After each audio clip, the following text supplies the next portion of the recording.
Welcome to the official podcast for the Sirens Women's Motorcycle Club in New York City. Created by Siren members, our podcast episodes are archival and are recorded as oral Herstories. As a result, they are unfiltered and uncut. The only edits that have been made have been done so at the request of the interviewee.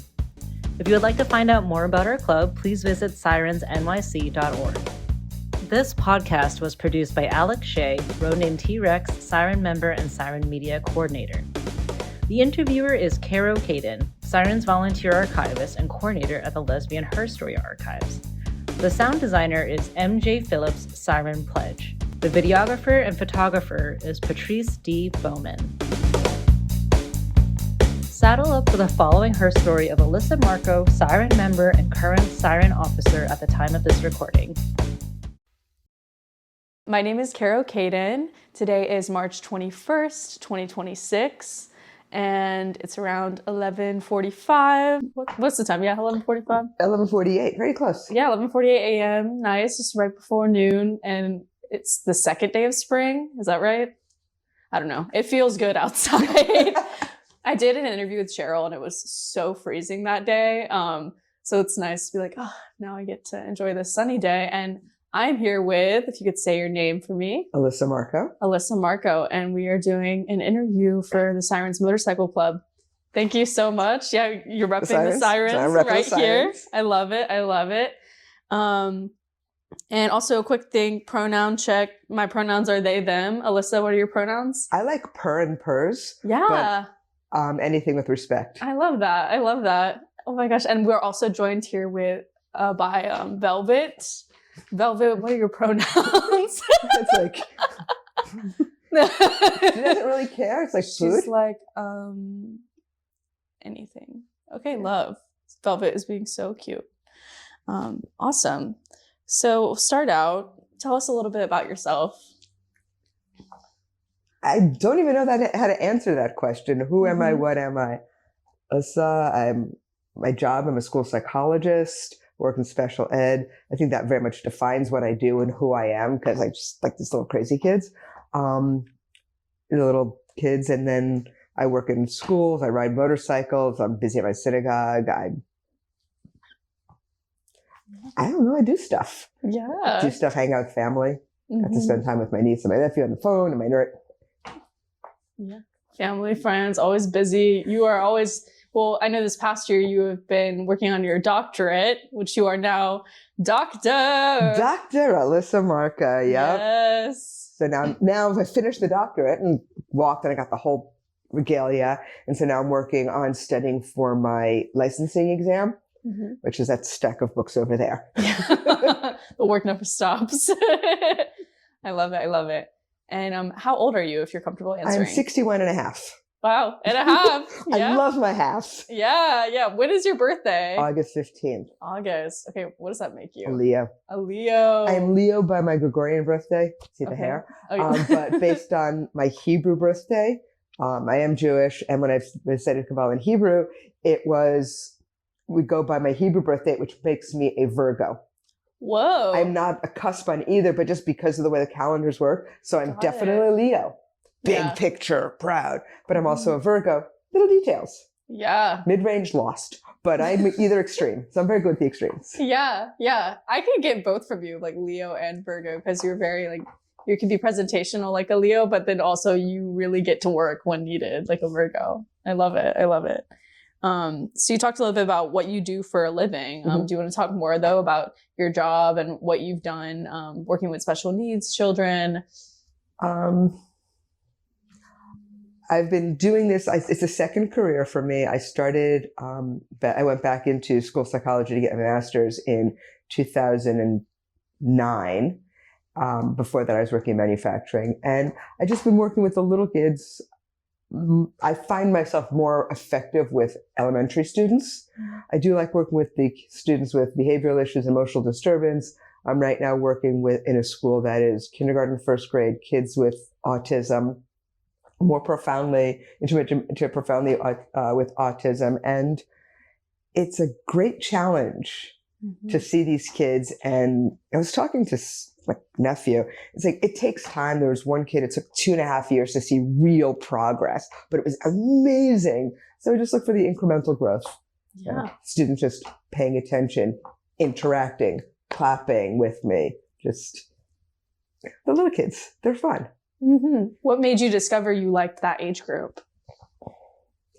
I'd always work with little kids before. I've worked in preschool when I lived abroad, and I worked in a preschool. I worked with babies. Just there's something about the innocence and the realness of little kids. They haven't learned how to lie yet about presentation or expectations. They haven't learned to lie yet. They haven't been socialized fully yet for lying about, you have to be nice, you have to say please and thank you, and pretend you like everybody. Yeah. It's a very distinct shift. You're right. My mom is a teacher, so she talks about that. Like, she has worked in different age groups, and she'll be like, yeah, some of these kids are so funny. They have no filter. They just let it out. Right. Yeah. Right. So, if you're making a connection or not. I know if I'm making a connection or not. Have I reached this kid in the way they can be reached? And sometimes that's a challenge. Yeah. How do you feel like you see that connection happen? Either they see me and they acknowledge my existence, which is sometimes big. I have one little one, when I walk into her classroom, she goes over to the visual schedule, takes my icon, puts it on her schedule, takes her visual, takes it, puts it, and then it's like, okay, I'm now with you. And it's like, it's not your turn. Yes, I am with you now. Yeah. Or they respond differently to what I'm playing with them. And it's still, because they're so young and so still learning transitions from one thing to another. I might be doing one preferred activity, then transitioning to another preferred activity, and they're following along with me. Yeah. Oh. Or they'll curse me out, and then they'll see me at lunch and say hi to me again. Yeah. So they don't hold on to it. Yeah. Yeah. Every day's a new day. Every hour's a new hour. Yeah. Again, things we can learn. Right. Like, why should I hold on to all the anger? Let it out, move on. So true. And you said you used to work in manufacturing before? What other jobs did you have before working with special needs children? Started probably easier the other direction. I worked my way through high school and camp counselor and running a Sunday fun day at the Jewish Center and tutoring and all that stuff. So apparently I was working with little kids. And then after college, I worked at a summer camp in Vancouver. And then I moved to Israel, and I did a whole bunch of things. I tried not to get stuck in working with little kids. Yeah. So I worked in the fields. I worked in agriculture. I did work with the little kids because that is the best place to practice and master language with kids who were speaking Hebrew on a very low level, so I could understand it.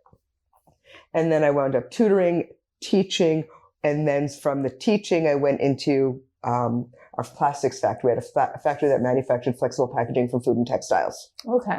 So because I was teaching math, they said, can you work in our factory? In the lab, I worked in the lab. And when they asked me if I would study quality control, I said no, because it's boring.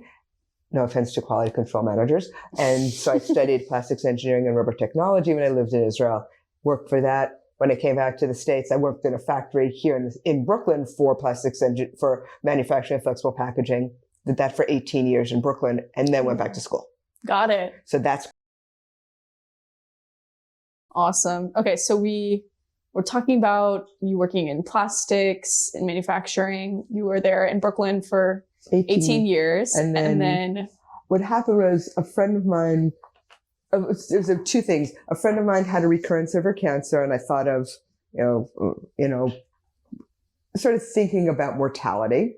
I was visiting with her in her hospital room, where she had just been given a diagnosis of recurrence. And I had been reading Sammy Davis Jr.'s autobiography, and in it, he was quoting the Talmud of like the idea the best use of life is what you leave after it. So that and mortality, I'm like, that's it. I'm done with my job. I want to go back to school. What do I want to be? School psychologist. So I applied to a program. I got in, and that was in 2009. I did that for 4 years with the internship, and I've been working in that ever since. And then a couple of years ago, I decided to get my license to be to open up a private practice, and I was going to go for a licensed mental health counselor. And then a friend of mine said, well, why don't you get your doctorate? I'm like, okay. So I applied to a program and I got in. Yeah. Yeah. Are you enjoying it compared to working in manufacturing? Like what's so much better. The comparison? Yeah. No real comparison. There was always work to be done. It never ended. My job now, there's always work to be done, but there's some kind of an end. End of June, and then summer school starts right away. But I do have, but the change, it's not a cycle that never changes. There's a lot of cyclical stuff, but I see growth, I see potential, and I don't know if I'm making a difference per se to the little guys, but I think I'm helping them. I'm helping their families. I'm trying to do my best to help their teachers and their other staff members. I don't know. There seems like there's more hope there, and I'm not making my old boss money because he didn't need any more. Right. Yeah. It's a very different model. Yeah. Like he didn't need any more money. These guys need someone who's going to say, hey, parent, here's a resource for you. I'm not going to do anything. Here's the resource. I'll make the referral. And will it work? Will it take effect immediately? No. Will over the years, I have to trust that I'm planting a seed that that will help these families in the long run. So where are you from originally? Where have you lived over the years? Yes, Brooklyn. I am a real Brooklynite. I was born in Brooklyn, lived in Brooklyn for 8 years. Then we moved up to Orange County, New York, to New Windsor, lived there for 10 years, 4 years in Binghamton for college, 8 years in Israel, 1 year in Queens, and then the rest of the time here back in Brooklyn. What was that face about Queens? It was a transition year. I had left my kibbutz. I was living in Israel in kibbutz. I left it for a year sabbatical. Well, my family issues, my father got really sick and died, and I wasn't sure what I was doing. So I was there. So Queens was that 1 year of, I really don't know where my footing is and what I'm doing. And then had reparative experiences. I worked in Queens for many years in school psychology as a counselor. So. Okay. And you said you're Brooklynite. What is your relationship like with your family? I think we're doing pretty well. We've done a lot of work and growth. I spend time with my brother in New Jersey and his wife. They have 3 kids. This is my nephew's cat that I've been fostering for 1 month for the past year. We spent time together last night. We hung out, went to dinner. My niece was having dinner with her 2 little ones, and she called me. It's like FaceTime. I was family entertainment. So I have a good relationship with my older brother and his family. I've got cousins in New York. I've got a stack of cards that one of my cousins makes for me. My birthday cards. They're pretty beautiful. I can show them to you at some point. They're interesting. He has autism, and the way he sees things is exact and really cool. I have other cousins on Long Island that I see or I reach out to periodically. We keep intending to get together, but life just keeps lifing, and like I want to see them, and we're going to, and it's been how long? Yeah. So true. Yeah. So you have one brother, or I have 2 brothers. 2 brothers. Yeah. Okay. Are they both older, or is one? One's older, one's younger. Okay. My younger brother and I, for right now, are not really in a lot of contact. It's just sometimes safest that way. Yeah. Sad but safe. And yeah. What's the age difference between all of y'all? Older brother's 4 years older. Younger brother's 2 years younger. Yeah. Got it. And were y'all close with your parents growing up? We all had different relationships with our parents. My older brother had his relationship. I had a strained relationship with both of my parents. My dad died in 94. I was just shy of 30. So that was, I lost the potential of ever really repairing that relationship. But that's, what happened. And my mom died 2 years ago. We were able to repair the relationship enough so that when she had dementia, I was able to be there to help take care of her. We moved her up to New Jersey. And while she didn't really remember who I was all the time, she liked me, which was reparative. Because she didn't know who I was and she liked me. That was reparative. She knew enough that there were questions she didn't ask me. Like, she would ask my brother, how's the family? Or are you dating anybody? He's been married to his wife for 35 years, 36 years. You dating anybody? I'm like, no, I'm married. And she never asked me about my family or if I'm dating. So she didn't know who I was, but she knew she didn't want to know that. But it was still, she was nice. She had dementia. She became very nice and very sweet, which I think was very lucky for all of us. Yeah. Yeah. Well, I like that that was reparative for you in a way. I mean, it's, you know, complicated dealing with a family member going through that, but it's nice that you were able to heal that relationship in many ways. Healed that relationship and got closer with my older brother and his family because we would go together and he lived very close to her. And so we spent more time together. Yeah. Yeah. So what do you identify as for your sexual orientation? I like girls. I like women. I don't like girls. I like women. Yeah. Let's put it that way. When did you discover you like girls? You like women, excuse me. I liked girls when I was younger. I'm older, so and I was living up in Newburgh, New Windsor, New York, and in the 70s, New York City time, which is kind of like 10, 20 years behind, it was not a thing that we could do. We didn't talk about it. It didn't happen. So I noticed, I identified, I had crushes on girls on TV from like the time I'm like 10, 12 years old. I remember having crushes on TV, on girls on TV. Who? Which TV girls? Okay, the first one, this is pretty sad, but he's now Chaz Bono, but when he was presenting as Chastity Bono, as this little girl, I was like, I didn't know if I wanted to be her or be with her. But I couldn't watch dating myself, I couldn't watch the end of the Sonny and Cher show because I wouldn't leave before the end when they would bring him out.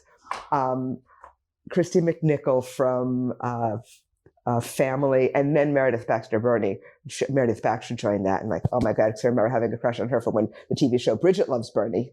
But she was way too old, and I didn't understand. I didn't understand this because we didn't have the words for it. And then finally, the first positive queer character I remember on TV was Jody, played by Billy Crystal on the TV show Soap. He was the only sane one in that family. Like, oh. And then like, I like girls. And I couldn't say anything because where I was in high school, that just didn't seem appropriate. I graduated high school in 1982 and then ran off to college. I went to Binghamton, and that was also beginning of the AIDS crisis. Very careful. And I remember I was working on a suicide hotline, and we had this lecture with people from the Gay Straight Alliance or the Gala. I don't remember what it was called there. And I was really, really attracted to that whole everything about them and scared shitless. And then so back in the closet, and there was also so much about me at the time. Trying to deal with who I am, not just as a sexual entity, but as a human. Right. There was a lot of struggle at that time. Yeah. What were you grappling with when you were seeing people like living their truth, like in the GSA or the gala, and you're like, oh, I know that this is who I am, but I can't come out just yet. What were you experiencing? Self-acceptance, knowing that in my family of origin that would not have been accepted. Also having been socialized in a certain way.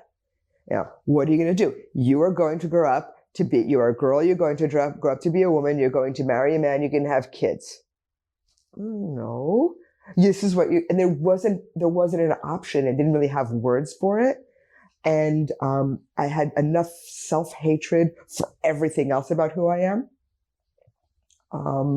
Not being enough, kind of like being the girl between two boys in a moderately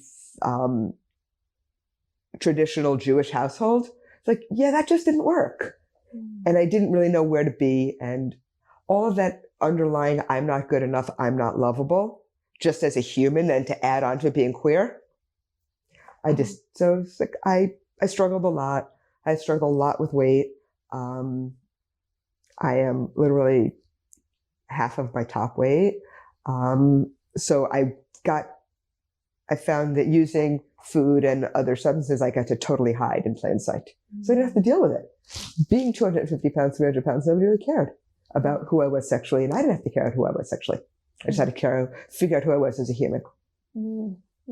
I see. And in that struggle with your identity and with weight of like covering it up, what were you finding as you were like, I sense, this feeling of self-discovery, you're like navigating this. Can you talk more about that time when you were figuring out like your relationship to your weight and your identity? Well, I went through big, small in college, and then I moved to Israel. I did a major geographic. I'm like, I got to get away from everybody. And I went to a kibbutz. I don't know if you're familiar with the concept of a kibbutz, but it's a social democratic society, and I'm a good worker. So as a good worker, I was respected. So when I moved to Israel, I was like, oh yeah, that's my problem. I was with Americans and I really belong with the Israeli population. And most of my friends were actually South American, but whatever. We needed to be there. And then I could feel better about myself, and I started to lose weight. And then, but it was definitely too traditional at that time. On my kibbutz, there was nobody out there. We had another American who came for a couple of months. She was identified as a radical lesbian feminist. I'm like, I was like attracted to her energy and to her outness. And I'm like, she scared the crap out of me. We talked a lot about it, and I kind of wanted her to drag me out, but she obviously couldn't or wouldn't. And then she went back to the States, and I'm like, oh, interesting. And I remember writing it and doing a lot of writing and journaling. I'm like, but yeah, that's not going to happen because I couldn't do it here. I'm not willing to be the first one here in Israel. And then I came back to the States in 94. My dad got sick, and there was a colleague of mine at my job in Brooklyn in plastics, and she was an out lesbian. Has since transitioned, but at the time, using who she was at the time, an out lesbian. And it's like, oh, okay. And then slowly started dabbling and dipping my toe. And then a colleague of mine came to me and said, so you're going to Thanksgiving with your family. Do they know you're a lesbian? I'm like, I didn't know you knew I was a lesbian. I'm like, oh, I guess I'm out. And my mom took her time coming out of what we called ignoral. The family slowly decided who and what could be told when. My more extended family, they're totally cool with it. My more immediate family, my mom ignored it. And then my brother and sister-in-law, because of the kids and their families, my sister-in-law's family, they said, you can bring your girlfriend, but you're just friends. Payoff. Do I want to ruin relationships or potential relationships with my nibblings, or and my girlfriend's allowed to come with me as long as they're not overly affectionate. And then one of my nephews, he's about 2 or 3 years old, he's playing on the floor, looks up at me and my girlfriend and asks, where is she sleeping tonight? I love it. Okay then. We chose not to answer that question. And then when they were told, they had no choice because I was engaged to be married, and we told the kids who were, I think the oldest was in her middle teens. Nobody was at all surprised. They were just annoyed that they had been lied to all along. And I was like, oh, can I be the flower girl? Can I be what can I do in the wedding? The wedding never happened, but it was fine. Not a big deal. Once they got past, I think once the adults, my peers, got past it. Then you were like, oh, okay. Kids didn't care. Yeah, of course not. They were just like, why didn't you tell us before? It's like, because I wasn't allowed. They're like, what? It wasn't deemed appropriate by those who can make the decisions. Right. And sometimes I just have to, if that is the tradition of the place, I need to respect it. So you made that decision of, I'm going to show up. I am going to, be here, but exist in the way that they want me to. Right. Just something like I didn't put on skirts and makeup. Right. Right. But not for that. But I just, these were the requirements. This was the parameters. Like, okay. Kind of accepted it. Yeah. Okay, now I want to pivot into the Sirens. And motorcycle riding. When did you join the Sirens? Joined the Sirens in June of 2002. Okay, 2002. And when did you start riding? Somewhere in the late 80s, early 90s. I can find it. Part of when I was working in Israel, I was in that plastics factory. Mm-hmm. Our factory was across the street. And so you had to cross a legal road to get there. And I was doing shift work, rotational shift work. Sometimes started at 4 a.m, sometimes 6 a.m, sometimes 7 a.m, sometimes 8, sometimes noon, sometimes 9 p.m. And there were people who would drive us back and forth, or someone would say, hey, no problem, I can drive you, because it was like a mile and a half away. But one of the perks of having shift work was that you can get these scooters, the tustus. It's a scooter.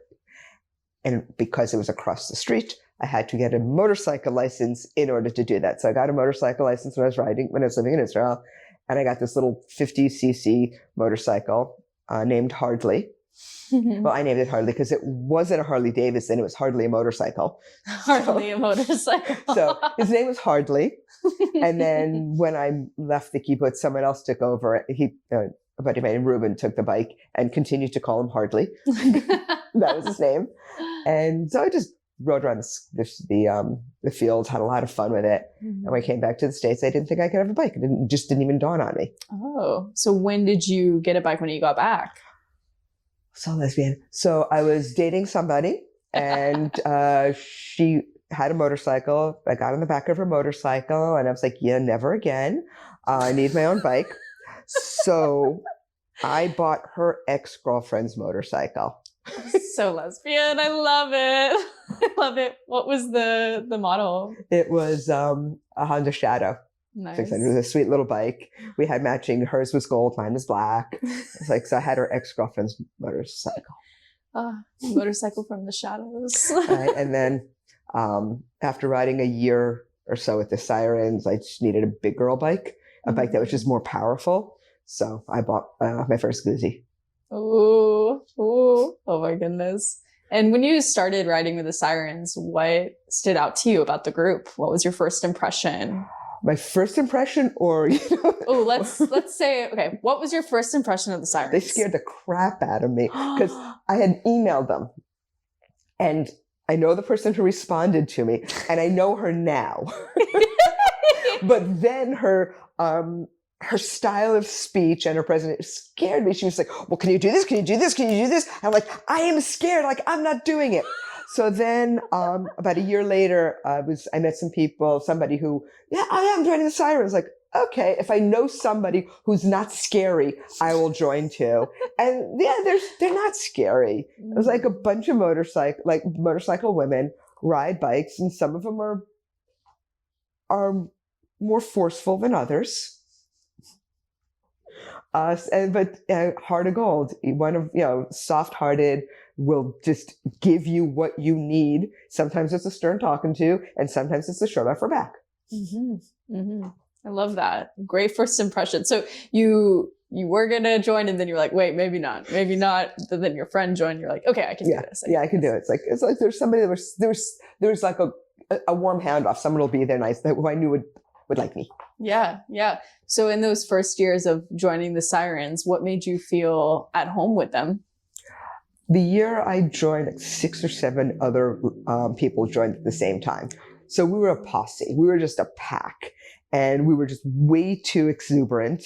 Hey, who wants to do this on Saturday? I'll go. Who wants to do this on Sunday? I'll go. And we did every, twice a weekend. We did something. We would ride together, and it was just a lot of fun. We went up to the end of Women's Week in P-Town once together. It was fun. Which is a lot of silly stuff. Mm-hmm.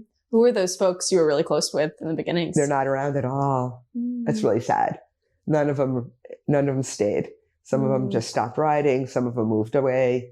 Mm-hmm. Mm-hmm. Do you still stay in touch? No. There was one I saw for a while, but she stopped riding. We saw each other at her synagogue, and yeah, sometimes their friends are really, really good, and then we just kind of grow separately. Yeah, yeah. Who else have you gotten close with over the years with the Sirens? Again, lots of ebb and flow. Yesterday I hung out with KP and Erica. Mm-hmm. We did a weird gear swap of sorts. Ooh. KP had saddlebags, that someone had given her off of a Moto Guzzi. So she came in to give them to me. And I had a spare air fryer. So she said, hey, I've been air fryer curious. Like, have an air fryer. Because I had been given that air fryer and then I needed a bigger one.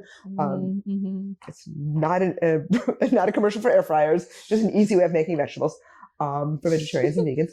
And then Erica was there because she had contact lenses from a prescription she doesn't need anymore that matches KP's. So KP came, and it was just like, and then KP was going up to Ruby to get something, and then Ruby was also meeting up with Erica to do something else. I was like, yeah, so. I love it. I love it so much. The trades and the. It's like, how much? How can I help you? Yeah. What do you need? It's so sweet. Yeah. I think that's something that stood out to me as well when I got involved with the Sirens. I was like, wow, like everyone is so giving of their time and their resources and energy to make sure that people feel comfortable and safe out on the road. What is one of your most memorable moments on your bike? I do love, we go to Camp Simcha. That's our, it's a camp Simcha is joy, and it's an organization that gives summer camp to kids who are physically challenged, developmental disability, and with cancer. And we get to give rides to the girls on the motorcycles. And I love the subversive aspect of it because it's a Jewish Orthodox camp. So girls and boys are segregated. There are different expectations. And then we roll up as women looking however we wish. Whatever kind of presentation of women and how you got there. It's like, and nobody cares. Right? But truly, I think my ultimate favorite moment was in the early 2000s, before they cut the New York City Pride March. We were started up in the 50s up in Fifth Avenue. And I'd work with someone like, what is my intent of going to the Pride March? It was not, woo, look at me, but hey, here are you kids who are just trying to figure yourself out. Because I know if I had some kind of a role model, it might have been a little easier. So that's my intent going in. And it's like the second or third year going with that intent. And we're going with Fifth Avenue and we stop at a light. And my cousin, who's my first cousin, he comes out. He had literally just come out of his apartment living in Midtown, rounded the corner to the Pride March to Fifth Avenue. And he'd also just come out as gay.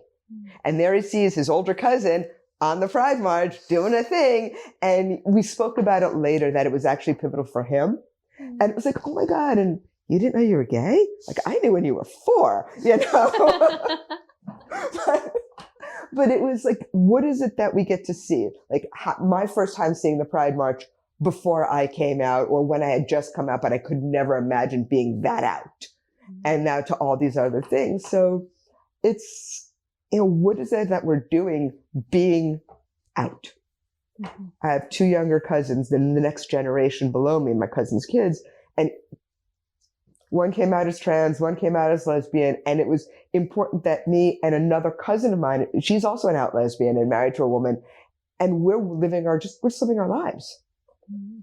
So the younger generation gets to see. So one had a conversation with her parents, one sent an email to her parents and her grandparents. And then after they were cool, it's like, let Alyssa and Talia know, please let Alyssa and Talia know. And so I get a text message. I was at a scuba event through gayscuba.com. Yeah, this is awesome. This other thing you do. And That's like, scuba hey, diving. guess my cousin just came out as gay. I'm like, yay! That's So awesome. it's cool. Like, I had an older uncle who was gay, but we never mentioned it. He was just a confirmed bachelor living in the city with fabulous antiques, you know? But we could never say that. If one said, well, Uncle Simon's gay. No, he's not.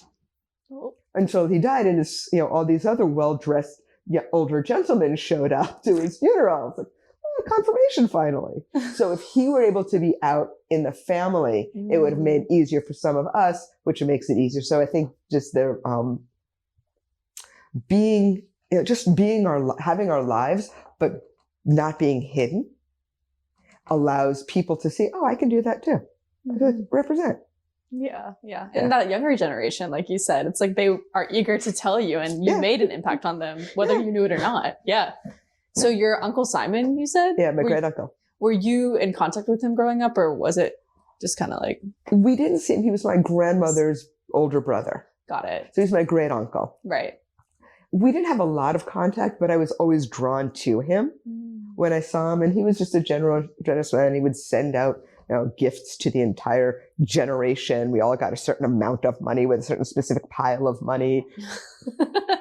So everyone got the same number of fives and number of tens, names, and nickels, dimes. And it was exact. It was not just enough that we all got $10. We had to get the same denominations of $10. Coming back from where his life came from, I can understand it. Immigrants and all that. Oh yeah.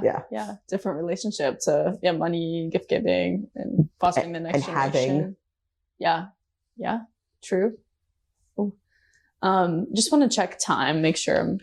It is 12:25. 12:25. Okay, cool. We can do like a couple more questions and then take a little break. Yeah. Sure. What do you love about motorcycle riding?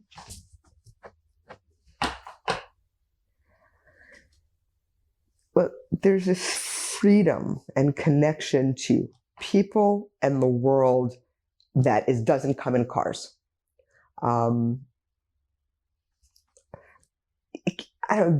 Sometimes the smells are funky, but there's still the smell of the world, like driving through a cow or horse country. It's like, oh, interesting. That's where I am. There's that. It's not so much the speed, but the speed is fun. It's just that being one with on a vehicle, kind of getting to play with the roads in a pack. It's a really great social group or social event or activity for people who are a little bit more introverted. I get to do things together with other people by myself. Kind of like scuba as well. I get to be with everybody all by myself, reliant on one another. But there's that, like, you can't deny that there is spirit in the universe when you're on a bike. Like the closest thing to get to God is on a bike.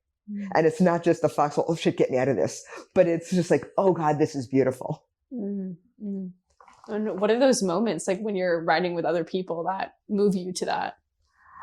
Just watching, sometimes in the middle of the pack, just watching that beautiful line that people are drawing on their bikes. We have some phenomenally skilled motorcyclists.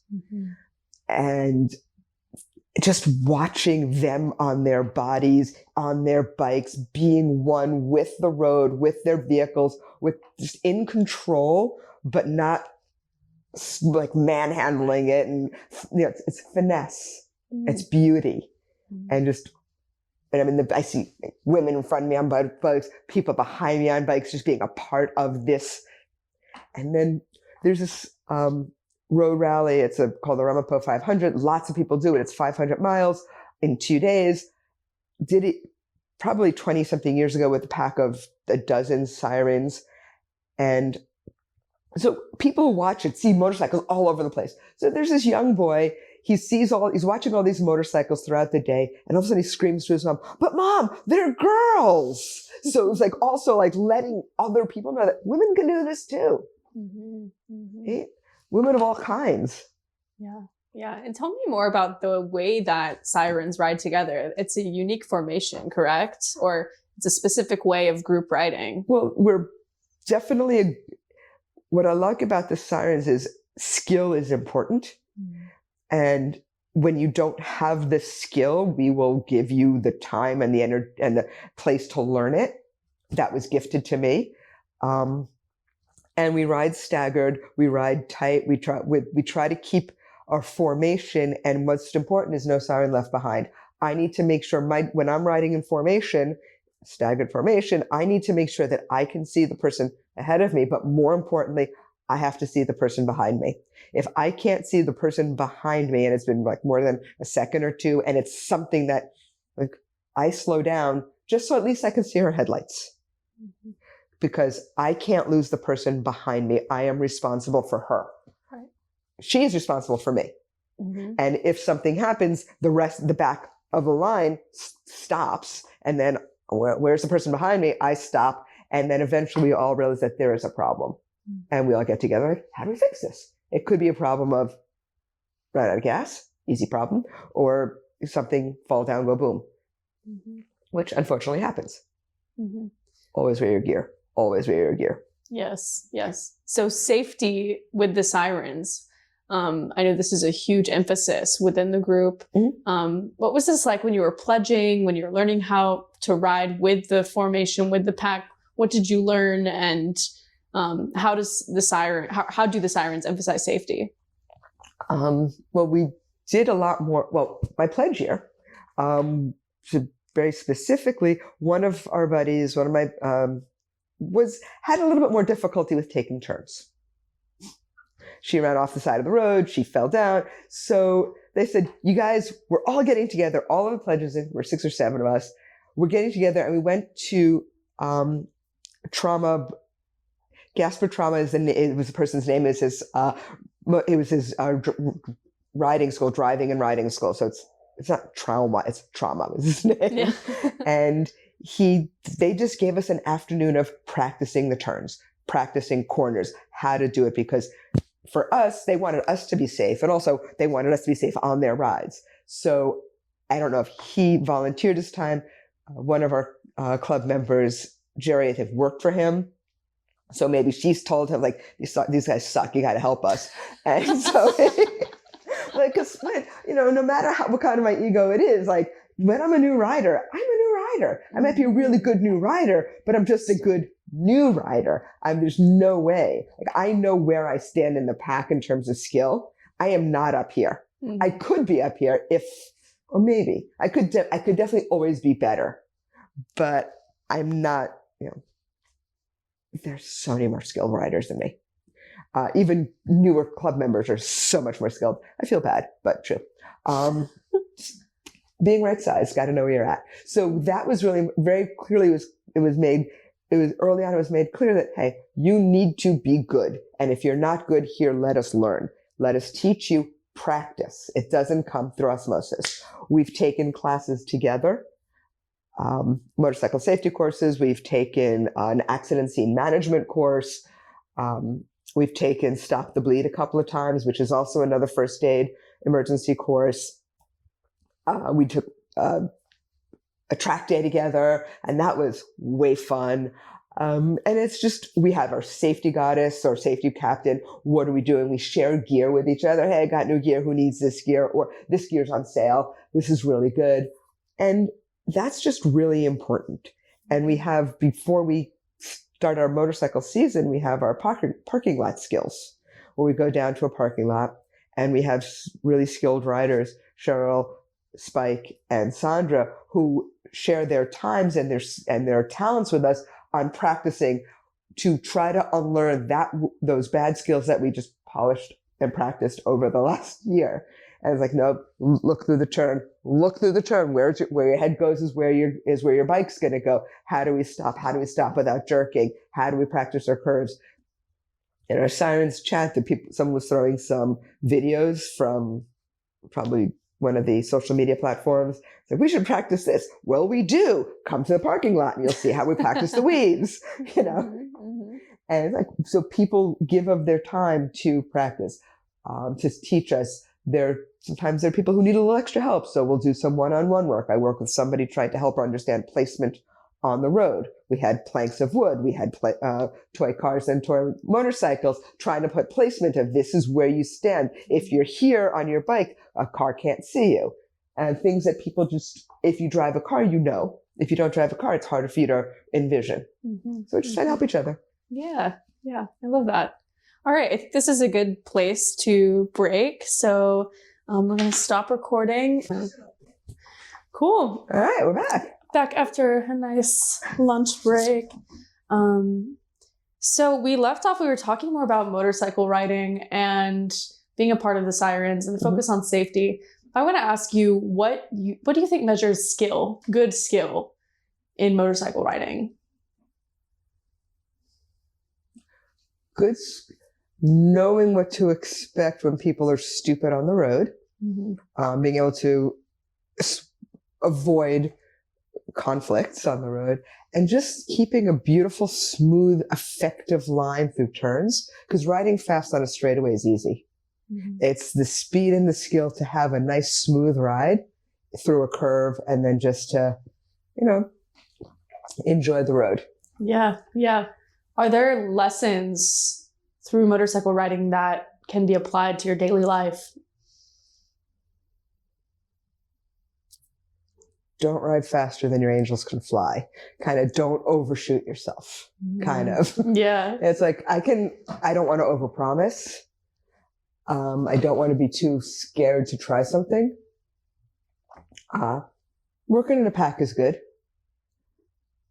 Knowing my skills, really important. Knowing what I can do and knowing that I can always practice and do better. Mm-hmm. Yeah. Great lessons. I love that. Those are my lessons. I love that. How do your family and your friends feel about you motorcycling? Well, a lot of my friends are motorcyclists, and they've known me as like, "Oh, can I get on the back?" My family, my younger brother also is a motorcyclist, so there was a time we did ride together, and that was fun. Some of the other family, they accept that's who I am and what I do. And very clear that I can't take my niece and nephews on the bikes, even though they're grown-ups. It's like, nope, can't. They can sit on the bike when the bike is off. I was really excited one time my sister-in-law sat on my bike. Oh, I didn't think that was ever going to happen. What did she think? She thinks great. And no, she's not going to ride one. But the family did take scooters once on a trip, like two-wheeled scooters. Most of my sister-in-law's on the back, but they did mostly do that. So they're coming along. Yeah, hardly is a motorcycle. No. I guess the whole idea is like wanting me to be safe. Yeah, it's a dangerous sport. It's a dangerous sport. But one year, it was like within a couple of weeks of each other, my older brother was in an accident on his bicycle, and I was in an accident with my motorcycle. More damage to him and his bike than me. I was wearing full gear. Full gear versus spandex. What's more protective? So, I was like, I'm a firm believer in gear. Gear is definitely safe, I thought. Yeah. So tell me more about the accidents that you've had on motorcycles. Now we're talking about it. You've told me about some in the past, and I think they're fun stories. I mean, thank goodness you're okay. I'm okay. And we got lessons to tell. Wear your gear, right? But yeah, tell me about some of your accidents you've had. Well, I think one of the most embarrassing one. It wasn't even an accident. I've got a plaque on the wall. I just gotten my new big girl bike, and I was up at an event where some of them, and I don't think I was maybe I was still a pledge, or I just gotten my colors. I was new at the club, and I went up with this beautiful new, to me, motorcycle, and I leaned over the wrong way from standing, and I just toppled. And then I hear, I don't know if it was Jerry or Gigi screaming on the other end of the campground, "Bike down!" Like, there's nothing like ego deflation. It was there was some damage done. It was fine. It wasn't a big deal. But damage to me, when I was I dropped off my girlfriend at her apartment. I went 2 blocks on 4th Avenue in Park Slope. Some car came over and tapped me. I wound up, he broke my foot, put $1,000 of damage on the bike, and then he drove off because he didn't have a license. Luckily, didn't drop the bike, which was great. There was some damage. I went up to the hospital, and I had a friend of mine move my bike. One of the Sirens moved my bike. I think the worst one was, I love starting it off with, we were coming home from a motorcycle safety course, pause for laughter. And then we were on the Long Island Expressway, and as the Long Island Expressway is known to happen, it's just we're riding and it stops. So I was in the left lane. I moved into the left shoulder to give myself a little extra stopping room, and the person behind me target fixated and slammed into me. I hit the car in front of me, I'm told, according to the accident report. I wound up laying on my bike, broken leg, hot mess. She was trapped behind her bike, but traffic was stopped. So because I'm riding within, my angel's ability, an ER doc on the way to work got out of her car to help me. Wow. An EMT who was off duty in his car got up to help me. So I'm right there. And I was taken care of. And I've got a good story, a great scar, and a nice tattoo, all to make it all happen, make sense of it all. And then people show up. And unfortunately, we get in motorcycle accidents and then people show up. Right. Right. I think that's a beautiful thing about the Sirens too, is hearing about how y'all take care of each other in the wake of aftermath. Yeah. And tell me more about the tattoo of your scar and what this all symbolizes for you. All right. So it's a big scar here. I broke my knee, the tibia plateau. That bone it was in 3 pieces. I have the hardware.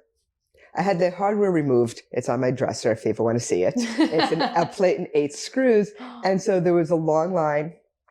And then when the surgeon was taking out the hardware, because my body just does not like weird things in it, there's some lines here. So in order to reclaim it, because it's a trauma. There's a lot of trauma. Physical trauma from the accident, psychological trauma because the person who hit me was my fiance at the time, and she did end the relationship shortly after that. And there's just a lot of, in order for me to reclaim the story and make it kind of, I don't know, less painful. You want to see? Yes, please. So this was this is the scar. This is where the bone broke. There's this first surgery. All the lines, and then I put this on. Yeah. And this is the motorcycle gears. You start with neutral, and you tap down for first gear. Then you bring your foot up and go second, third, fourth, fifth to sixth gear. And so this is my reclamation of my scar. Mm-hmm. It's also an explanation of what happened. Mm-hmm. This alone just kind of felt too painful. Yeah. This is like, you know what? And because I'm still on a motorcycle, I got back on a bike. Mm-hmm. Like, you can't get me down. You can't knock me down that easily. Right. Yeah. That's my scars. I love it. Here's that one. Mm-hmm. Can I? Thanks. I've got another one. I was going from my synagogue up to the milk bank, and I had a check we had an event, a motorcycle event, and my front tire got caught in a rut on the Sawmill Expressway. Oh, the bike went that way, and I laid on which was great. I was a low side. The bike went further away from me, because if I went the other direction, the bike would have chased me and hurt me. Luckily, I went down the correct way. Yeah. Lying on the sawmill, waiting for someone to come and say, yes, it's clear to take off my helmet and get up. Yeah. And I rolled a bit, so there are some holes in my jeans. I had a little scratch on my knees. There's a hole in my jacket. And there's no road rash on me because all gear all the time, or most of the gear. I was wearing jeans as opposed to riding pants, but everything. So the jacket took the hole and took the brunt of it. I broke my pinky, and one siren came to spend it. She left the ride, spent the day with me in the hospital. Another siren came after the ride, she said, didn't think there'd be food for you. I know you're vegetarian. Here's the plate of vegetables for you. It's like, so these are people that just like, one gave up her ride and one made sure I was properly fed afterwards. You gotta love these folk. And do we have to be besties? No. But she was in the neighborhood. She lived nearby. It was easy for her. She thought of it. Gotta love that. Yeah. So tell me more about that, about like your relationships with the Sirens. You said, we don't have to be friends, but we stand up for one another. We do what we got to do. Yeah. How have you witnessed that over the years? Well, I've had a couple of accidents, people shown up. We know that we've had a couple of funerals where we've rolled up in our gear to support our fallen sister. We've passed a helmet and helped people out. We had taken an accident scene management. It's called the accident scene management, a crash course for motorcycles. And unfortunately, very soon after we took the class, Andrea went down. And so everybody's like, I'm going to do this. We all did what we needed to do. She broke her wrist or her hand. And then who's going to go see her now? I'll take care of her. Food and stuff. Cheryl was recently in an accident, put it in the chat. It's like, okay, I'm going to go. I can help. If you need me to come down, let me know. And like, I've picked her up from hospitals. Unfortunately, Cheryl and I have known each other enough times that we've been at each other's hospital beds. many times. Yeah. At one time, she was my sister going into the room, and I then her daughter, so I thought it was her daughter going in the pre-op. And, we don't spend time, we don't hang out together outside of Sirens events or hospitals. And it's not anti any one person. It's just like shit happens. Yeah. But we also get to celebrate weddings sometimes too. Ooh, tell me about that. What weddings have you been to? There was Jen and Katie's wedding at the old Stone House, probably one of the gayest weddings ever. And it was fun because I got to ride. We rode down the aisle in our motorcycles, and I had Katie's dad on the back of my bike. Oh. Mm-hmm. That was cool. And we were just hanging out by the old Stone House in Park Slope. And a buddy of mine I know through the Jewish motorcycle world, she walks by and starts taking pictures. Oh my God, It's a small world. Yeah, it's beautiful. And then in terms of showing up for loss, what are losses you've experienced within the Sirens, and how have you all shown up for one another? Oh, I think the first one was Sharon. Mm-hmm. She got hit by a truck and she died, and that was really shaking. That shook me because that was my first one in the club. Yeah. And we had been at I think within like a couple of the month before she died, we'd been in a safety class together. I was at her house with Cheryl, and we had a barbecue, and so I got to see her and know her, just starting to make friends with her. And I remember seeing her at Queen's Pride once, and that was crazy. And there was a lot of other crazy stuff. Families deal with loss and grief differently, and who might have been family by choice beforehand, and now you're not. So there was a lot of, how do we show up for our sister who lost her partner? Well, the family who had been her family chose not to be. That one was hard. Remember the drumming. Oh yeah, we went to her funeral, which was arranged by her parents, her family of origin, which was not the same kind of a funeral that we knew Sharon would have wanted. Mm-hmm. She was a nice Catholic in makeup and a suit, a pantsuit, where she was a Wiccan and a motorcycle, Butch Dyke. And it's like, that wasn't there. But we did have a drumming for her, and that felt good. Leslie, when she passed, being able to show up for her, especially since also Leslie was buried not in the way that she lived her life. And for us to be able to remember her as who she was as a motorcycle woman. Mm-hmm. Who else did we, oh my God, I'm sure I have forgotten. Obviously Kim.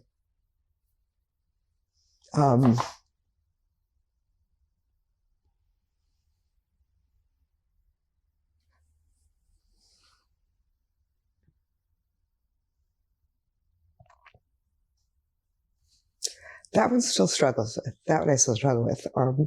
That's why I chose to wear this shirt, because this one I kind of envision Kim having worn the shirt with the stripes on it. I remember her when she first started riding at the club.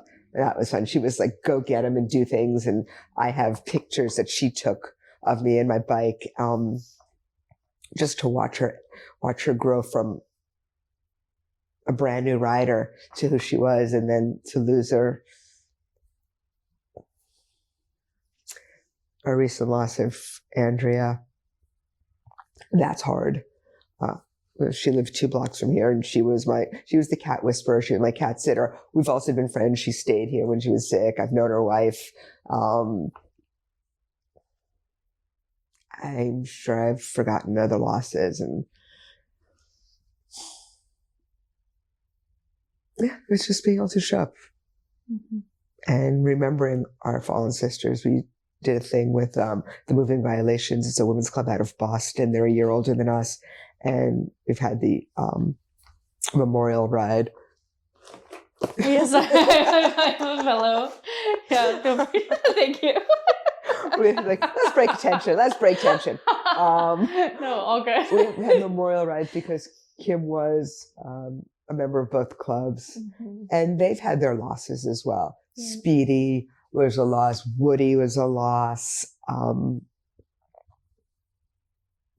But I'm also grateful I got to know these people, mm-hmm. and to know them a bit more who they were. I think there's something, we have different facets about ourselves. Like, who are we? I am this person. I am that person. I'm like, I am the professor. I am the school counselor. I am someone's therapist. I am someone's sibling. I am somebody's aunt. I've been friends, but I'm a motorcyclist. And there's a level of who am I on the bike? It shows my writing styles. It says how I am interpersonally. It says how I am at a restaurant. Am I, appropriate at a restaurant with wait staff or not? It's just, there's a kind of level of different kind of authenticity on a bike. Mm-hmm. So getting to know these people, who they were. And for any people I had forgotten to mention during this, I apologize and I honor memory. Yeah. I don't know if I forgot anybody. Yeah. One thing I love about the Lesbian Herstory Archives is one of the mottos is in memory of the voices we have lost. And it's all about, preserving the memories of these people. And in the first few years of starting, they would go around and tell lesbians about how to make a will. And this has been something I was talking about recently. And I'm, hearing what you're saying about people having funerals that their blood families have arranged for them, but it's not in the desires of what they would have wanted. But how beautiful is it that we can, sit here and talk about the people that they were and what you remember of them and preserve that history. So in that same vein, how do you remember these people and what do you think their legacy is that they've left?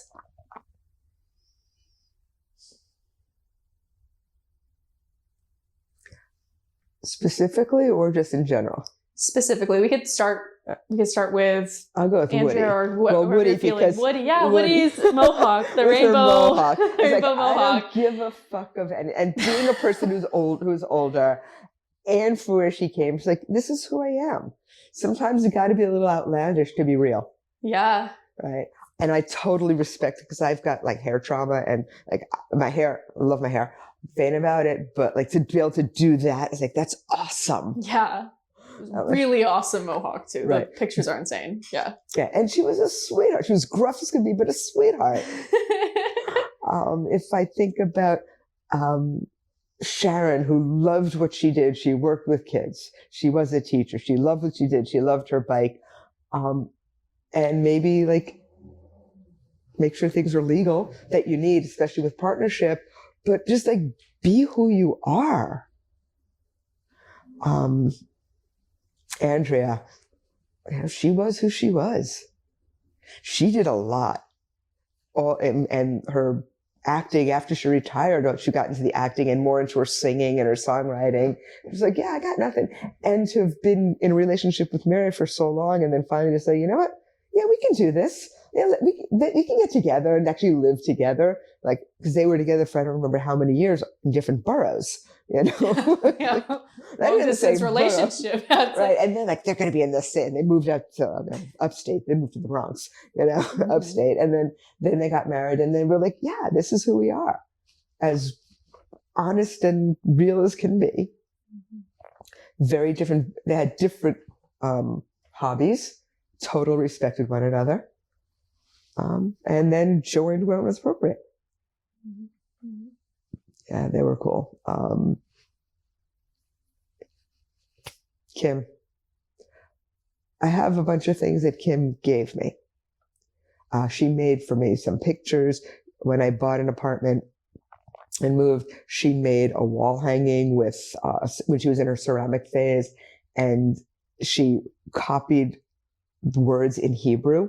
She didn't speak Hebrew or write Hebrew, but I do. And she kept like health, joy, luck, the words for that, and gave it to me. So to be giving, she's very creative, but she was just very giving. And I'm thinking, I don't know if I would like to emulate that more. I'm generous in my ways, but to be creative and give stuff to people that can stay on the wall. Yeah. That's cool. You can talk to a number of us have things that she made. She found the thing that was yours and she would find a way of making it. There's that. That's just, yeah. It She had her silliness too, and her like, really, yeah, you are that blonde, you know. But it was, yeah. That's beautiful. That thoughtfulness of the Hebrew written, knowing that this was yours. Right. Yeah. That's hanging on by my front door because gotta have it. Yeah. You've got a lot of amazing art hanging up, and you've got some awards from the Sirens. I wondered if you could talk a little bit more about your Sirens Awards, what they mean, and describe them to us. So I have one from that time when I dropped the bike when J and Gigi screamed, bike down. There's a thing called the Stupid Dump Award. When you dump your bike for something stupid like leaning over the bike was stopped. It was like I was parked and I just leaned one way and the bike went the other. No to minor damage. I broke a spark plug because of the way the bike is configured. So I got my award for the stupid dump. I'm proud of that. I have an award where I was hit and I broke my foot and I didn't drop the bike. And that was the Weebles Wobble Award because Weebles Wobble and we don't fall down. And that was important. I have a service award that Dee, when she was president, she gave the officers. I had just come back from this accident. I still didn't buy a bike because I hadn't gotten a new job yet. I had changed careers around this time as well, left the engineering, went into school psychology, but she dragged me out of kind of the back area of the Sirens to, all right, we need you to be an officer. You're going to do this. I'm like, we're going to get you a bike. You're going to have a bike at least. Okay. And so I got a service award for that. And then when Andrea and Cheryl were president and vice president, kind of right around that same time, I had the accident. The bike was totaled. Took another year. I had my third surgery on the knee. Then I left my career. I quit my job in manufacturing and became a school psychology intern. And that's a year of unpaid work. Yay. Oh. No, see, it's not really unpaid. I had to pay my university the right to be able to work. And for supervision. And then finally I was done with that. So I got an award for finishing my degree. Now go out and get a motorcycle, which was really fun. From Andrea and Cheryl, signed that one. And then one of my newest is the rat bike. I was at the New England or the Northeastern Women's Motorcycle Rally. We had some a couple of years ago. And it was like all this voting of who had the best custom bike, the best stock bike, and then the rat bike, the one that was the dirtiest and most broken. And so I made a list of everything that was wrong with the bike at that time. Like this was broken, that was broken, all this stuff. And it was dirty and it was nasty. And I won the best rat bike. Yay. Yay. I then brought it to the shop and dropped $4,500 on those or whatever. But, some of the stuff was safety related, which was really important. Yeah. Some of it was aesthetic, but if I'm there, I might as well. But the safety stuff was most important and getting the bike to stay up and run and riding. Yeah. For 20 something years in the club, I don't have that many awards, but I have a whole lot of memories. Oh, yeah. Yeah. Speaking of, what are your favorite events that the Sirens have done in the past? I mentioned Camp Simcha. That's giving kids a ride. And I have pictures. I take pictures of the riders and I have some photos of the biggest smiles on the kids and even bigger smiles on the Sirens because it's just fun to watch these kids' energy, enjoy this. And the camp is just always so much fun. There's that. We did a lot of work with the milk bank, the New York Milk Bank. And there's one day, so a friend of mine from my synagogue had just adopted a baby and the baby was like 10 weeks premature. She needed milk for the baby and the milk bank had just come to us like the week before or 2 weeks. So I get this call, hey, can you stop off and get the milk? So I got to be the first milk rider. Oh. And they had all this frozen breast milk in this box and they come up to me and it's basically in a bakery box. Like, can you bring this up to so I went and they got some ice packs. I dumped them in my saddlebags. So I have saddlebags and little bottles of breast milk. And I ride up to Middletown, New York. I deliver it to Laura and baby Gavi. And then after that, I went back down to New Jersey. We had a thing with Cake Boss. Mm-hmm. Whoa. And so that same day was also our Cake Boss. So we had milk and cake. I got it all together. It was just like the fun things I get to do as a siren. Yeah. So I get to help somebody out. This newborn, preemie, he's 7, 8 now. I hope to see him at Nyack Pride. Aww. They don't know yet that I'm going to go there. They've moved to Nyack. But, we get to do fun stuff. I like that. We did a couple of different runs with the milk bank, just individual runs.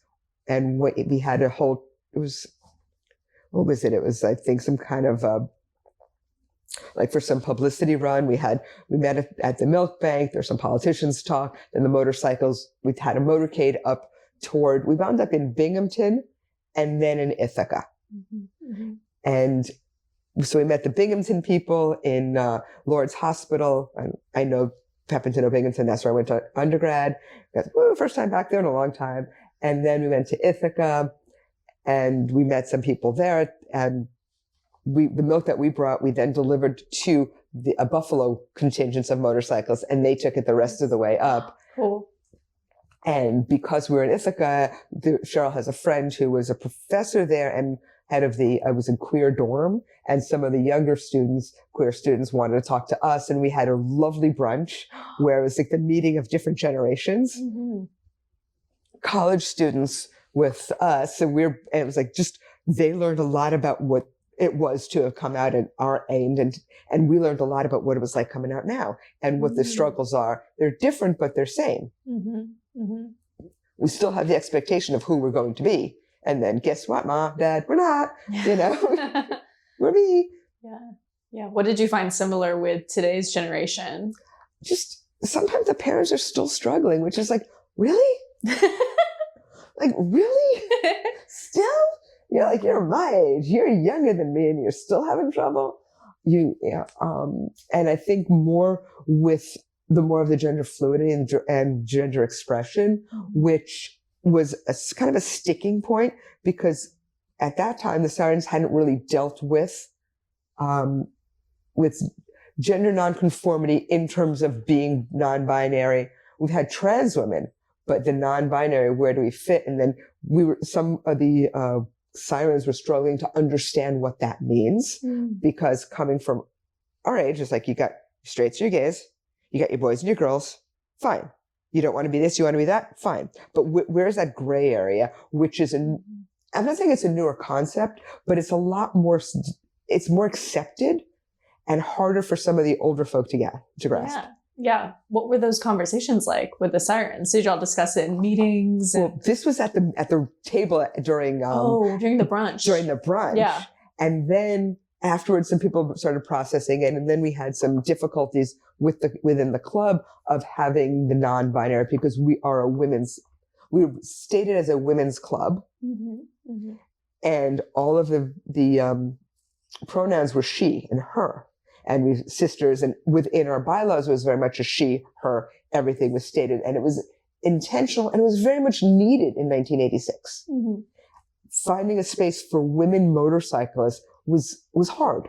Yeah. And that's why we emulated the Violators. They started in 85, we started in 86. There's a lot that we needed to do. And I respect the women who did that. And we need to continue to grow with society if we want to be relevant. We can stay in 1986. 1986 was not the best year of my life, Graduated from college, moved to Israel, but I don't want to stay there. I have grown. I would love and our club had to grow. And there was major growth pains. There was attrition. Some people left the club. Some have since come back. But we are now the Sirens Women's Plus motorcycle, and we had a conversation about whether it should be plus or asterisk and the difference. And we got the plus. And we changed the vocabulary in our bylaws to they and them to acknowledge that it's non-binary folks. So everybody, as long as you're not a cis dude or a dude, you're allowed, you know? You know, if you're a trans dude, a trans man, what are you doing in a women's club? But so as long as you're not don't identify as a man, you're welcome in our club. And we had to change our verbiage to that, and we have to change our thought process about that. It's okay. It's fine.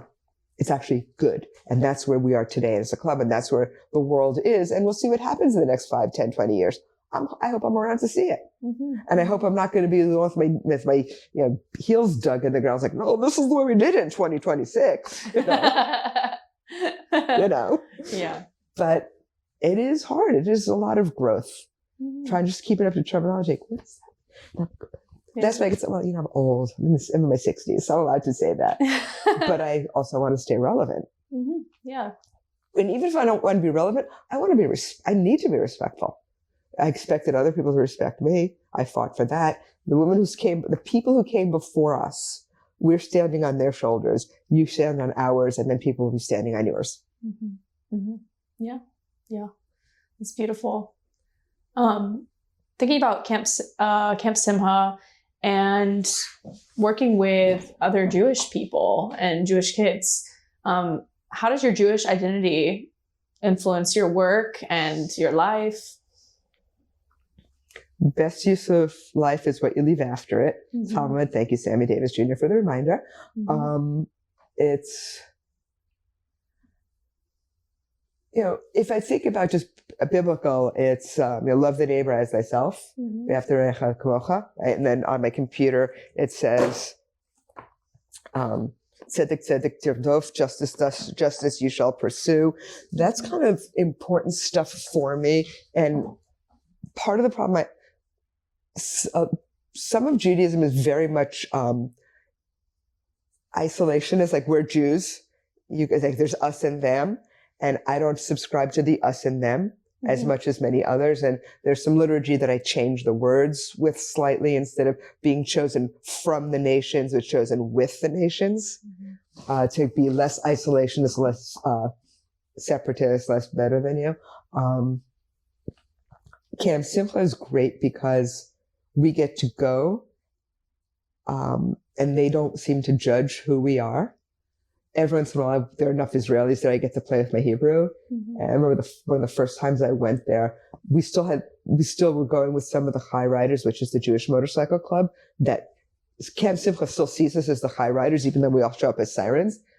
And I drive up there as a Siren, and Lauren from the Chais was like, wait a minute, she's speaking Hebrew. She should belong with us and not with you, because I do speak Hebrew. But I don't know, like, how can I use my gifts and my talents? You know, if I'm given them, use them for good, not evil.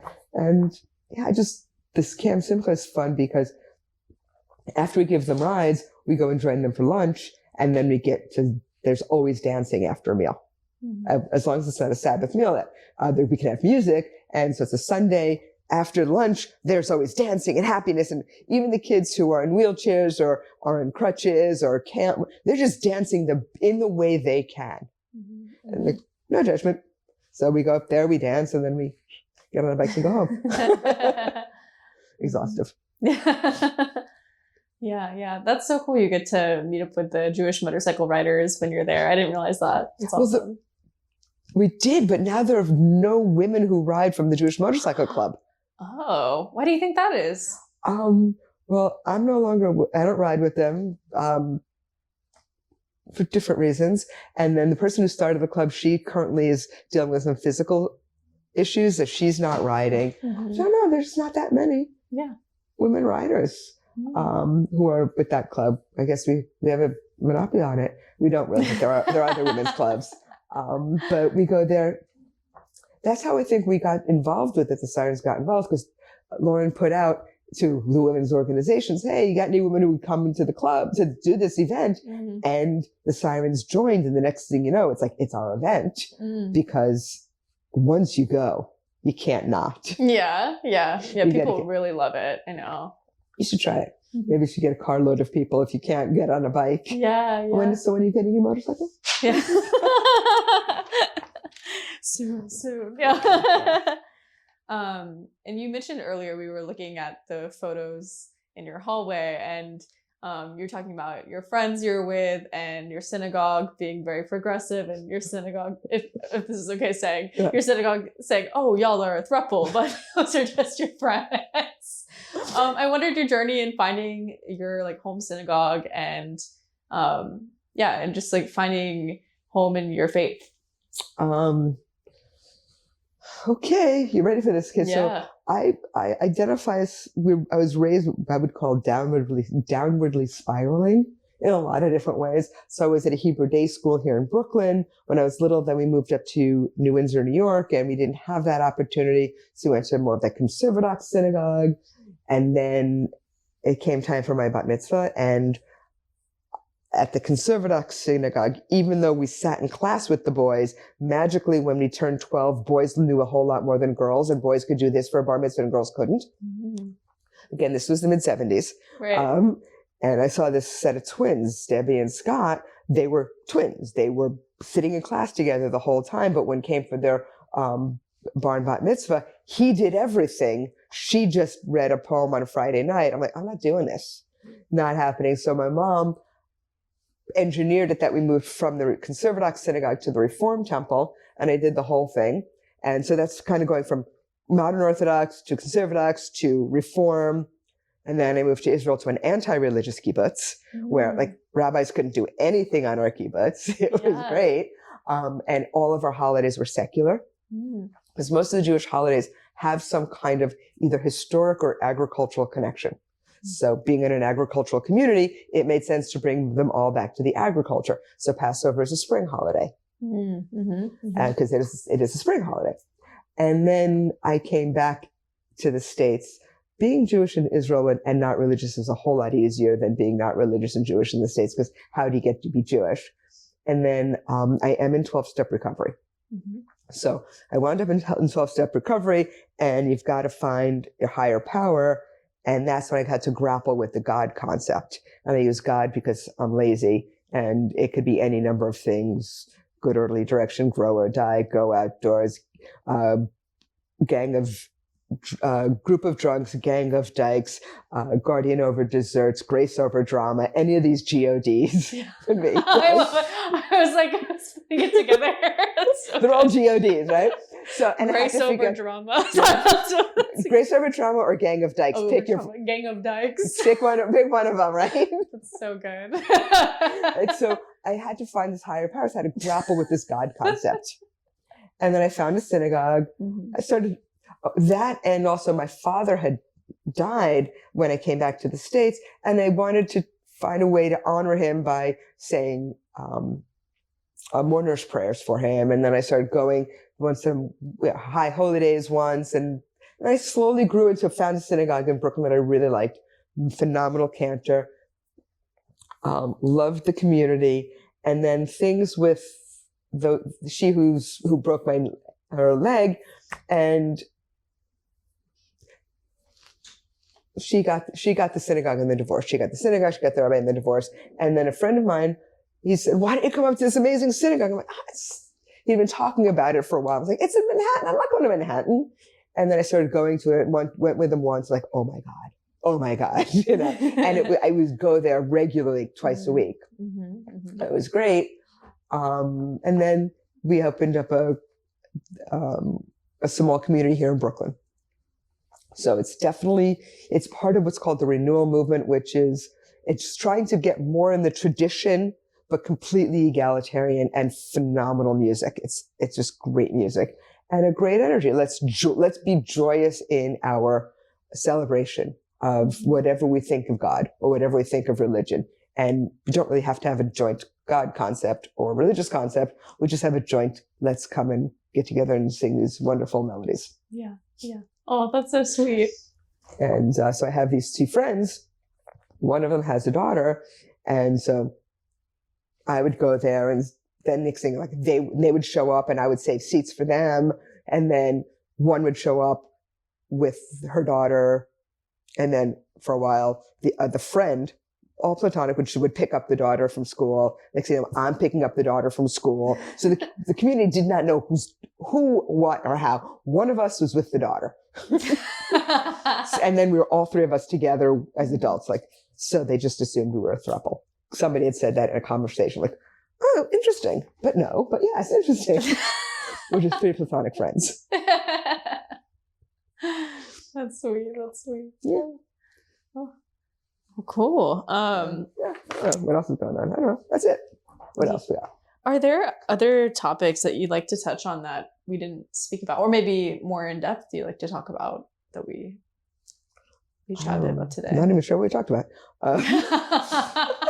In the blink of an eye. Was that? In the blink of an eye. Yeah, it's gone. I don't know. It's just, I guess, I'm not sure who's watching this, but just people watch for motorcycles on the road. Just please watch for us. I got hit by other people. I was like, this was hit by another motorcycle, but she hit me. Broken foot. Somebody hit me. Other taps and boot and bangs. Somebody hit me. And I'm not the only one. So just watch for motorcycles. And if you think you want to ride a motorcycle, take a class. I love it. Take a class. You don't even have to go. They have the 1-day class to, hey, so you think you want to try this?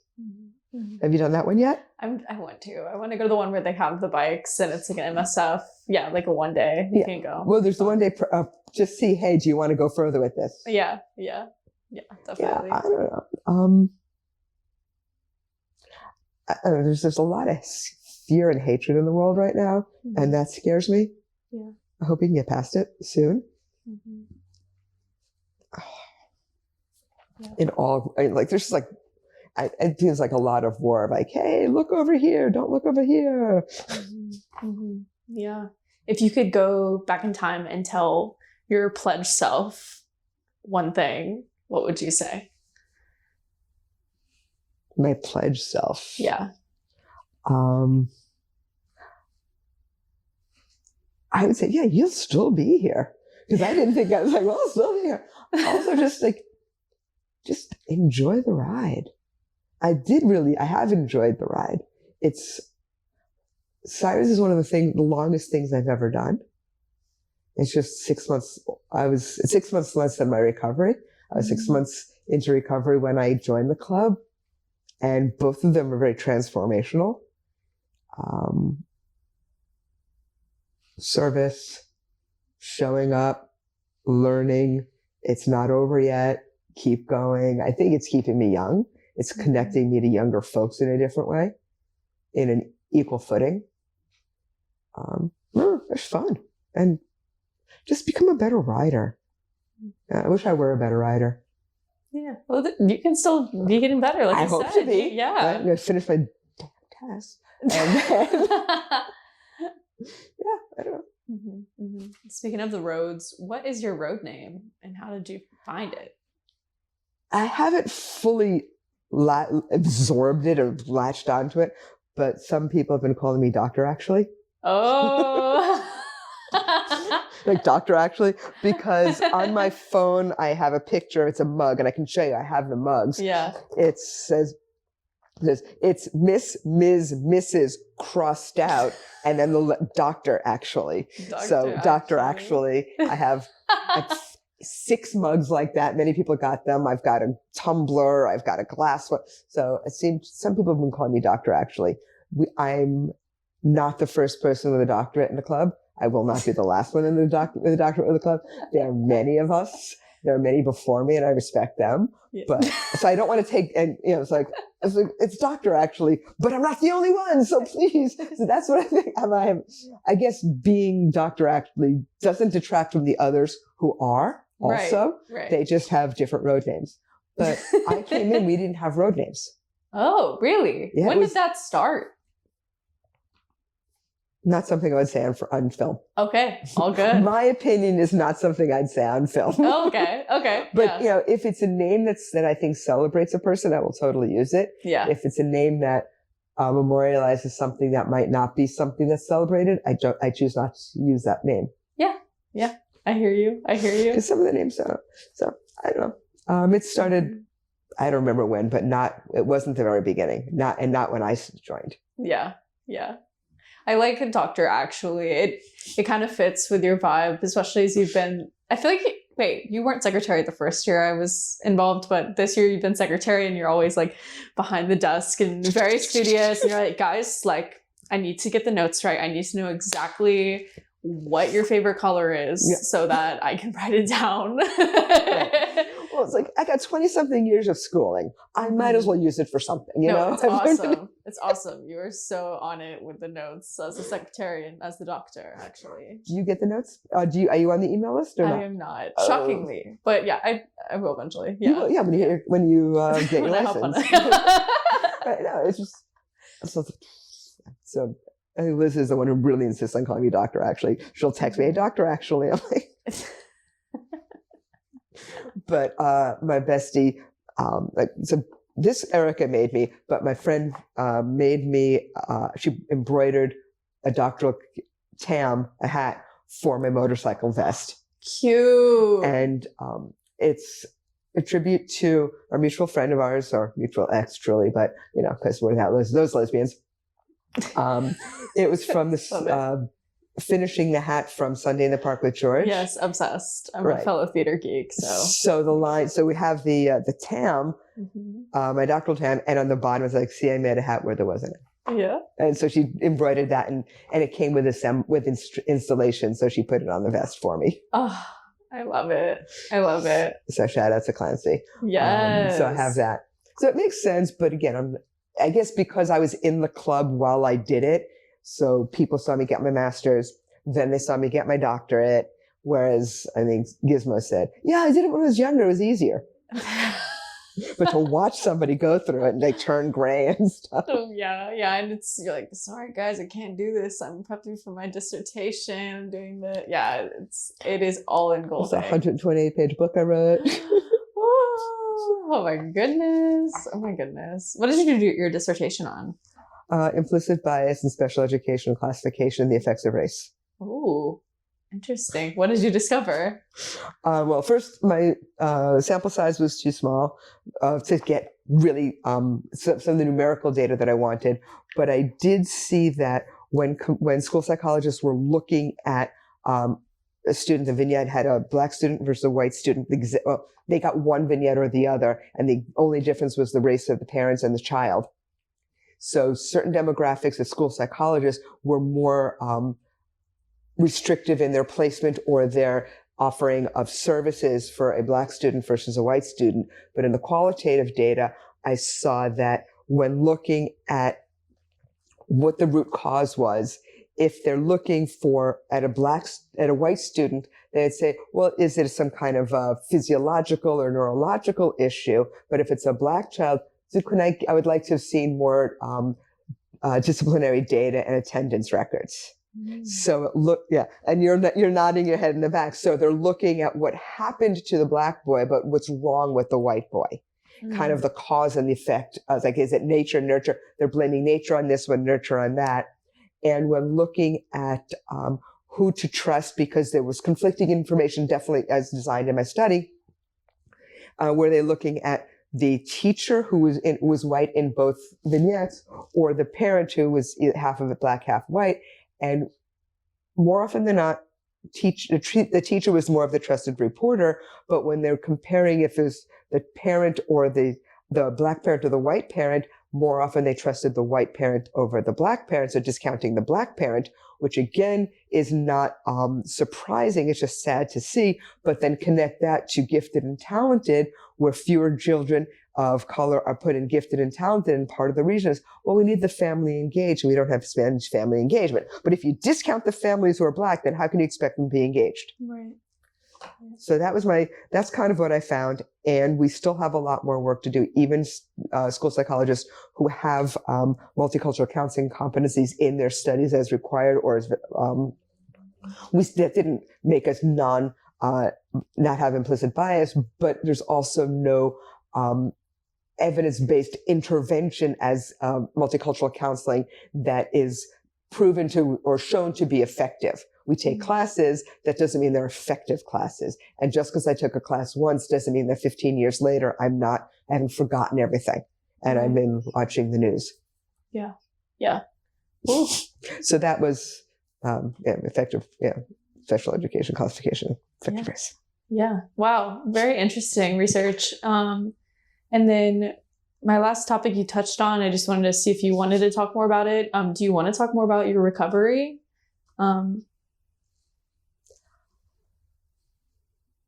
don't know what to say about it. It's just like, it's what I found that Sirens, especially when I first came in, were very accommodating to my needs. I remember going to Gigi, saying, hey, I need to take a break at certain times because I need to eat at a certain time. She goes, okay, we're going to stop at such and such a time. And we made a stop to make sure that she met my needs. So I found that for my needs, the Sirens are very accommodating. Fact that it's no drinking, drugging while on the roads is great no matter what. And being a part of a club, either that or this, it's like, because they're very similar time-wise, I don't know. They're just kind of families that I have where when I was injured, those are the families that showed up for me. My recovery family, my Sirens family, more so than my bio family. Yeah. Yeah. I spend more time with them though. So. Yeah. And they know me differently. They know me who I am. You don't have to worry about all the background stuff. Right. Right. Yeah. I find that to be really moving as like a lesbian and queer person. It was like navigating how I'm seen in these spaces with like blood family or chosen family and who shows up and when. It's very important. Yeah. Yeah. All right. Any final things you want to touch on or talk more about? I feel like this was a really lovely interview. I'm so glad that you could host us. And well, yeah, welcome. What time? How long is it? Oh, we've been chatting for a bit. Yeah. Yeah. I can talk. You know? Yeah. I tell my students, I teach, I was like, listen, you guys, either you interrupt me with questions or I'm just going to keep talking. Yeah. No, I love it. I'm like, feel free. Like that. This is your time. So we can talk more. But I feel like we touched on a lot of these questions and really had a great representation of your relationship with the Sirens. Yeah. Just, I think, if you're thinking of getting a bike, take a class, be safe, come on along. Yeah. Love Join it. the ride. It's a great ride.